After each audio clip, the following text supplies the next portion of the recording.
ആഹാ, എന്താ മഴ! ഉപ്പുമാവ് ഉണ്ടാക്കിയാലോ? നമ്മൾ റോസ്റ്റഡ് റവയാണ് വാങ്ങുന്നതെങ്കിലും അതൊന്നും കൂടെ റോസ്റ്റ് ചെയ്തെടുക്കും. ഇങ്ങനെ ചെയ്താലാണ് ഉപ്പുമാവിനൊരു പ്രത്യേക ഫ്ലേവർ വരുള്ളൂ.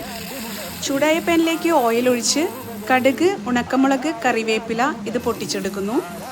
പിന്നെ കാഷ്നട്ട് കുറച്ച് ഇടുന്നു. വെള്ളക്കടല വേവിച്ച് വെച്ചത് ഉണ്ടായിരുന്നത് കൊണ്ട് അതിൽ നിന്ന് കുറച്ച് ഇതിലേക്ക് ഇട്ടു. പിന്നെ very important item dry ginger powder. ഇതെല്ലാം ചെറുതായി ഒന്ന് മൊരിഞ്ഞു വരുമ്പോൾ ആവശ്യത്തിന് വെള്ളം ഒഴിച്ച് നമ്മുടെ റോസ്റ്റഡ് റവ ഇതിലേക്ക് ഇട്ട് കൊടുക്കുന്നു. നന്നായി ഇളക്കുന്നു. ചെറിയ തീയിൽ 5 മിനിറ്റ് മൂടി വെച്ച് വേവിക്കുന്നു. 5 മിനിറ്റ് കഴിഞ്ഞ് മൂടി ഓപ്പൺ ചെയ്ത് കഴിഞ്ഞാൽ the final and the most important ingredient ghee add ചെയ്ത് കഴിഞ്ഞാലാണ് ഉപ്പുമാവ് ഒരു ഡെലീഷ്യസ് ഐറ്റമായിട്ട് മാറുക എന്ന് തോന്നിയിട്ടുള്ളത് എനിക്ക് മാത്രമാണോ? ഓക്കെ, ഉപ്പുമാവിന് നമ്മുടെ കോമ്പിനേഷൻ ഡേറ്റ്സ് ആണ്. കുറച്ച് ബ്രൗൺ ഷുഗറും കൂടി ഇങ്ങനെ തൂക്കിയിട്ട് കൊടുത്താൽ കുട്ടികൾ വരെ ഇതിൻ്റെ ഫാനായി പോകും കേട്ടോ. അപ്പോൾ ബൈ ബൈ.